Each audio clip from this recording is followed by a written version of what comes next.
সম্মানিত দর্শক শ্রোতা, আসসালামু আলাইকুম।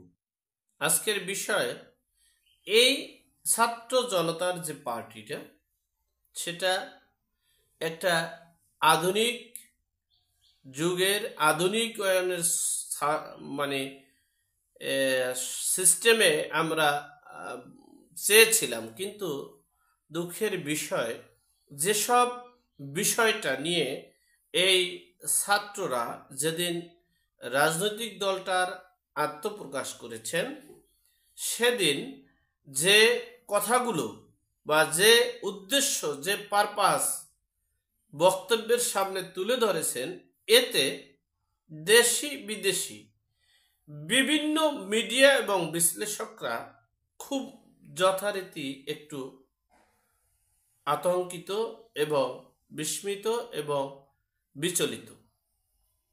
জাতিসংঘের প্রতিনিধিরাও একটু দ্বিমত পোষণ করতে যাচ্ছে। হয়তো সময়ের ব্যবধানে এই জাতিসংঘ এই রাজনৈতিক দলটাকে প্রত্যাখ্যান করতে পারে, এই রাজনৈতিক দলের আদর্শ, উদ্দেশ্য এবং কার্যাবলী। যেসব কারণে এই রাজনৈতিক দলের ভবিষ্যৎবাণী খুবই খারাপ দিকে যাচ্ছে এবং যাবে, সে বিষয়ে আপনাদের সাথে সংক্ষেপে আলোচনা করছি। প্রথমেই তারা বক্তব্য দিয়েছেন সেকেন্ড রিপাবলিক। সেকেন্ড রিপাবলিক সম্পর্কে অনেকে আপনারা বলতে পারেন, আমি তো ইংরেজিতে বলি না, আমি তো অন্যভাবে বলি। নো, আমি বিশ্লেষণ করি, সুতরাং সেটা আপনার সহজ ভাষায় আপনাদেরকে বুঝাতে হবে, সেজন্য আমি সহজ ভাষায় বলার চেষ্টা করি। সেকেন্ড রিপাবলিক হচ্ছে বর্তমান বাংলাদেশের যে সিস্টেমটা আছে, রাজনীতি, গণতন্ত্র এবং সমাজতন্ত্র সবকিছু মিলিয়ে রাষ্ট্র ব্যবস্থা আছে, এটাকে বাতিল করে দেওয়া, নতুন করে এই শাসন ব্যবস্থা, গণতন্ত্র এবং রাষ্ট্র কাঠামো তৈরি করার ইঙ্গিত দিয়েছেন তারা। এটা করবে আগে। এক। 2 নম্বর বলেছেন তিনি গণপরিষদ গঠন করবেন। কি করবে না না করবে সেটা আপনারাই বোঝেন কিনা জানি না, আমি তো বুঝতে পারছি না। 3 নম্বর হচ্ছেন ইনকিলাব জিন্দাবাদ। এই ইনকিলাব জিন্দাবাদটা হচ্ছে আমাদের দেশে একটা পত্রিকার নাম আছে ইনকিলাব। আবার ইনকিলাব একটা মঞ্চ করেছে, যে ইনকিলাব মঞ্চের উদ্যোক্তা আমাদের বিশিষ্ট মানে ব্যক্তি, যিনি বাংলাদেশ থেকে যে কোনো কারণে, যে কোনো দুর্নীতি বলেন, মানে সমস্যা বলেন, যে কোনো কারণে হয়তোবা সেই যে দুর্নীতির জন্য, যে সমস্যার জন্য তিনি গেছেন, হয়তোবা সেটা মানে তিনি স্বীকার করতে চাচ্ছেন না। যাই হোক, সেই আমাদের স্বনামধন্য বিশিষ্ট সাংবাদিক, যার নেতৃত্বে মব তৌহিদ জনতার মানে নেতৃত্ব চলছে, যাই হোক, সেই পিনাকি ভট্টাচার্য সাহেব বলেছেন ইনকিলাব জিন্দাবাদ। সেই ইনকিলাবটা কোথার থেকে সৃষ্টি? ইনকিলাব একটা মানে এই ইনকিলাবের নেতৃত্ব এবং সংগঠন এবং পরিচালনা হচ্ছে পাকিস্তান এবং ভারত। মূলত মূল হলো পাকিস্তান থেকেই এটার উৎপত্তি। সেই ইনকিলাব জিন্দাবাদের মাধ্যমে এই বাংলাদেশে তারা কি বুঝাতে চেয়েছেন, আর এই ইনকিলাব জিন্দাবাদের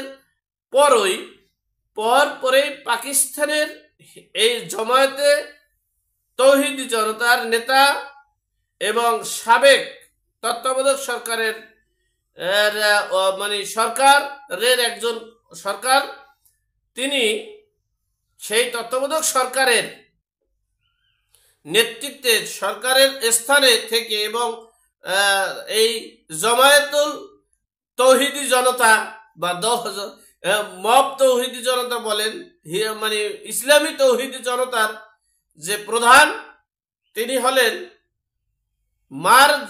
মানজুর মেঙ্গাল।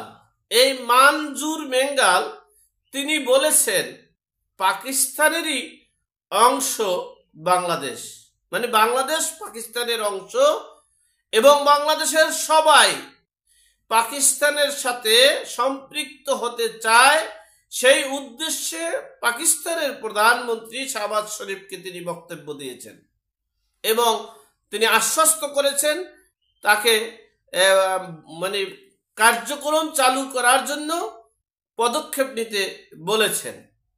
এখন বিষয়টা নিট অ্যান্ড ক্লিন। এই সংগঠনের চিন্তা চেতনাটা কি?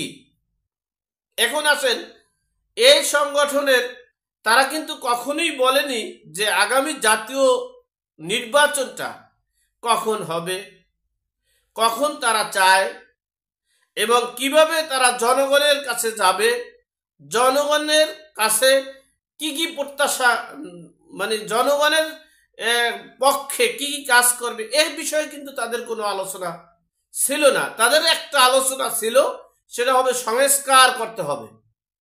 এ কথাটা একজনে বলেছে। তাহলে আমরা 4টা ধাপ পেয়েছি। এক নম্বর হলো সেকেন্ড রিপাবলিক, 2 নম্বরে গণপরিষদ, 3 নম্বরে ইনকিলাব, 4 নম্বরে ভারত পাকিস্তান পন্থী, ভারতপন্থীরা রাজনীতি এদেশে চলবে না, তাদেরকে বুড়িগঙ্গা এবং মানে পদ্মা নদীতে ফেলে দিতে হবে। আর ইনকিলাব জিন্দাবাদ, ফিনিশিং হলো ইনকিলাব জিন্দাবাদ, অর্থাৎ পাকিস্তানের যে ইনকিলাবটা আছে সেই ইনকিলাব জিন্দাবাদের নেতৃত্বে চলবে। আমরা কিন্তু সব সময় ব্যক্তিগতভাবে আমি, কারণ হচ্ছে এই জাতীয়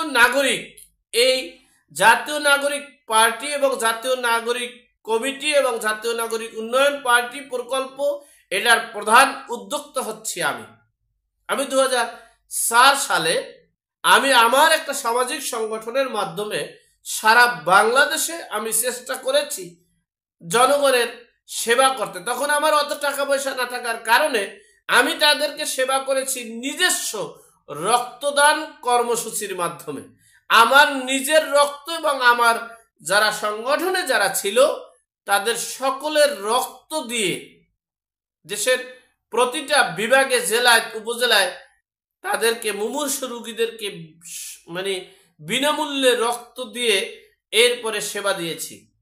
আমি সেবা দিয়েছি সদগায়ে জারিয়া, আমাদের ইসলামের যে সদগায়ে জারিয়া, সেই সদগায়ে জারিয়াটা সুষম বন্টন করার চেষ্টা করেছি। কতটুকু পেরেছি পারি নাই, কারণ তখনকার সময়ের যে শাসকরা ছিল, পূর্বে যে শাসকরা ছিল, তারা তাদের নিজস্ব গতিতে চলার চেষ্টা করেছে। কাউকে সহযোগিতা দূরের কথা, কেউ কোনো প্রকল্প, কেউ কোনো কাজ করতে পারে নাই। আমার দুঃখ লাগে, একটা কথা না বললেই নাই, ভিডিওতে বলতে হয়েছে। পটুয়াখালীর একজন আওয়ামী লীগের সাধারণ সম্পাদক ভিপি মান্নান, তার নাম। এই ভিপি মান্নান তিনি শেখ পরিবারেরই অংশীদারিত্ব বলতে পারেন, বা শেখ পরিবারের জমির মধ্যে জমি আর কি, বা একই বংশ, এক হয়তো বা মানে বাড়ি পাশাপাশি, শিকড় আলাদা হতে পারে, বংশ এক, বাড়ি পাশাপাশি। সেই নেত্রী একজন, সেই মান্নান, ভিপি মান্নান, যে তাকে পেয়ে বলছে যে আপনি তো মানে সেই শেখ বাড়ির বা বঙ্গবন্ধুর এলাকার গ্রামের লোক, যেহেতু সেহেতু আপনি একটা ভালো একটা অবস্থানে পাবেন। সে কথা বলে সে তো উৎসাহ হয়ে গেছে।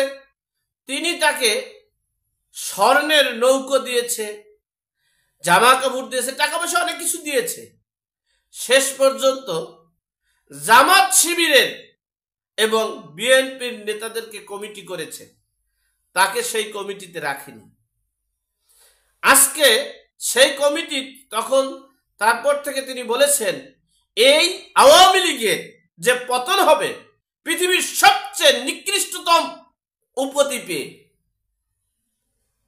আমি 2008 সাল, 18 সাল, 24 সালের নির্বাচনে বুকে পাটা বেঁধে বলেছিলাম যে আমাকে যারা ক্ষতিগ্রস্ত করেছে, আমার অর্থনৈতিক ক্ষতিগ্রস্ত করেছে, আমার ব্যক্তিত্ব যারা নষ্ট করেছে, তাদের অবস্থান এমন ভয়াবহ হবে পৃথিবীর এমন কোন রাষ্ট্র নাই তাদেরকে স্মরণ করবে না। আমি মিডিয়ায় বলেছি, অনেক মিডিয়া আছে। যাই হোক, সর্বোপরি কথা হচ্ছে, আমি এই কথাগুলো বলছি এজন্য যে এমন কোন কর্ম এই সমন্বয়কারী এই নতুন পার্টি করবে না যেটার জন্য পৃথিবীর সবাই নিকৃষ্ট হিসেবে, ঘৃণিত হিসেবে, পলাতক হিসেবে এবং আরো জঘন্যতম হিসেবে মনে রাখবে। এমন কিছু কাজ করো, ওই আমরা যখন বলি যে তুমি মরিলে কাঁদিবে হাসিবে, মানে মরিলে মানে বাঁচলে মানে এরকম বলে না, তুমি যখন মরে যাবে তখন যেন দেশের জনগণ, দেশবাসী কাঁদে এবং ভুবন হাসে।